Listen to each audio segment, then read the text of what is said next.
Hi there, I'm Les Kiger from Practice Yoga Simply, and today I want to talk to you about always practicing safe yoga. There's a fundamental question: is yoga dangerous?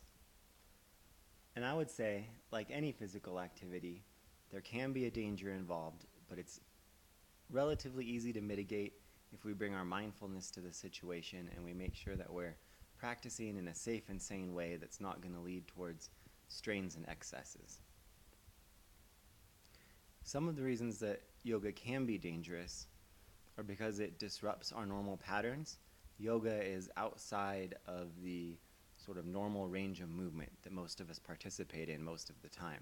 And anytime we're doing something outside of the norm, we have an increased risk of something injurious happening, especially because our bodies tend to adapt to the things that we do and the kind of movements and patterns that we have normally.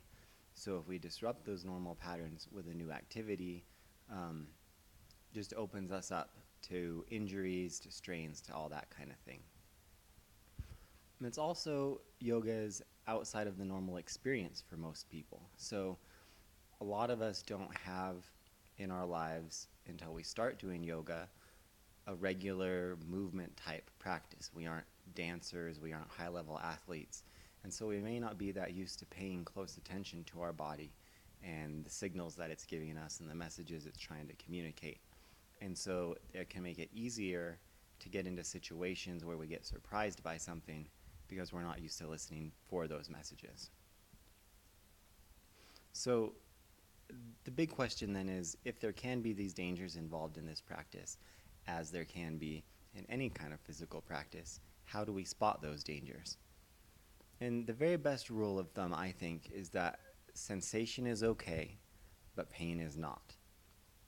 So no pain, no gain, I don't think applies here. The body can't heal itself and injure itself at the same time. And similarly, it can't be getting injured if it's in a state where it's healing. So pain is the body telling us that something is wrong, and that's what we want to avoid. Sensation, on the other hand, is okay. So stretching, we're going to have sensations as we're building muscles, as we're lengthening those muscles out, as we're breaking those muscles down so that they can get rebuilt with more strength. All of that stuff is going to be sensation, and that's just fine, as long as it doesn't start to have that painful edge or that thing where we go, oh, I don't know if that was right. That's what we want to watch out for. And like I said before, these practices are outside of the normal experience for a lot of us. So what we have to do is just take it a little bit slow and make sure that we're paying a lot of our attention to our body and using a lot of mindfulness and start to make those distinctions so that we're sure that we know where sensation starts and where something painful begins. And this is something that you can only trust yourself on, basically. You can't go to a class and trust that the instructor is going to know where that limit is for you, because they're not able to tell what that subjective experience is inside your body. So this is a great place where you get to start to really take responsibility for monitoring yourself, being mindful of your own body and what's going on in it, and reaping the rewards of having that kind of practice. So there's two danger areas to really mind, and that's in transitions and in holds. So transitions, we're talking about starting a movement. So we're in a static position, and then we're going to change to another position. And we begin a movement, and that's a transition.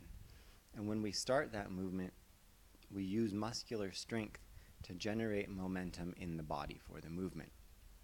There's a danger spot there, because if we are not moving from our core, if we're not moving in a mindful way, if we're trying to move the mass of our body in a way that the strength of our muscles isn't quite ready for, then we can, do things like throw ourselves, do jerking motions, and those kind of movements can have a danger of strain in them.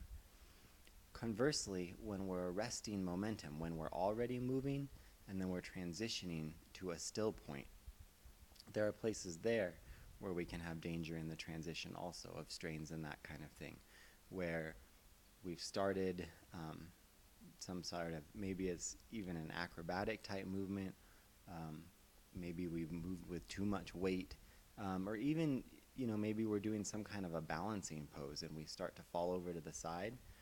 There's a moment there where we're trying to stop ourselves, and if we don't have enough core strength, if we don't have enough suppleness, and we try and stop that momentum too quickly, there can be a danger spot there. Now, of course, to safeguard in those transitions, what we really want to do is initiate and stop our movements with a lot of strong core engagement. Doesn't necessarily mean that our core has to be super strong to start with to be safe, although the more core strength that we generate through this practice, the more safe that we will tend to be. But if we can engage through the core, whenever we're doing any movement, if we can consciously engage all of the muscles of the mid part of our body, in the trunk especially, then that will help keep us safe in those transitions.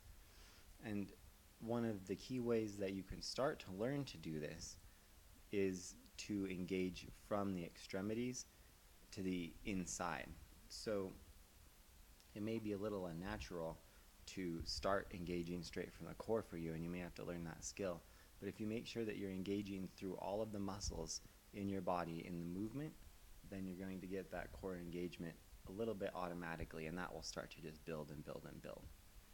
And then also, when in doubt, we just want to take it slow. This is our yoga practice, and we can get in and out of a pose at whatever speed we want to. And that's our prerogative to make sure that we are taking our transitions at a speed that is safe and appropriate for us. The second danger spot is in holds, and this is when we're already in a pose, and then we are keeping ourselves in that pose over an extended duration. What we want to watch out for there are maintaining flexions against gravity. So a good example of this is a plank pose. This is sort of when you're at the top of the push-up position, so your arms are down straight towards the ground, your back is straight, and your feet are behind you, and you're in that plank. You have a flexion there in the low part of your back, where you're using, in the lumbar spine, where you're using muscular strength to hold that energy in your spine and hold that straight back. And that straight back is what gives you safety in that position. When you start to kind of slump and dump down and get sway back, those muscles are at an increased risk of being strained. So you have this flexion in the low back, and you're holding it up against the gravity, and you have a danger there for strain. And so that may be an example where maybe you don't have quite enough core strength built up yet to feel like you can really safely hold those plank positions for as long as you would like to. So an option you would have would be to put your knees down on the ground, which is going to allow you to keep that straight and energized spine and build that core engagement in that lumbar area, but it's going to take a lot of the strain of the gravity out of that particular part of the spine and allow it to get stronger over time without that risk of overdoing it all at once and getting a strain. The other danger in holds is when you're bearing weight on an extended joint. So we can use the plank position example here also. When you're in that plank position, your joints in your arm are completely extended.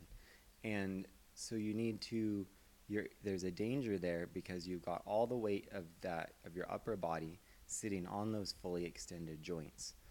And if your alignment isn't right, then there's a danger there that that force and being at an off angle will cause damage in the joint, cause an injury, that kind of thing. So to safeguard in your holds, as I mentioned a little bit ago, you want to make sure that you're never slumping and dumping, that you're never getting sway back, that you're never letting gravity take hold and pull stuff down where you don't have a strong muscular engagement. You want to engage through the extremities. to get that core engagement and get engagement all the way through your body. So again, I'm going to just return to the plank pose because it's a visual that we've been using several times here.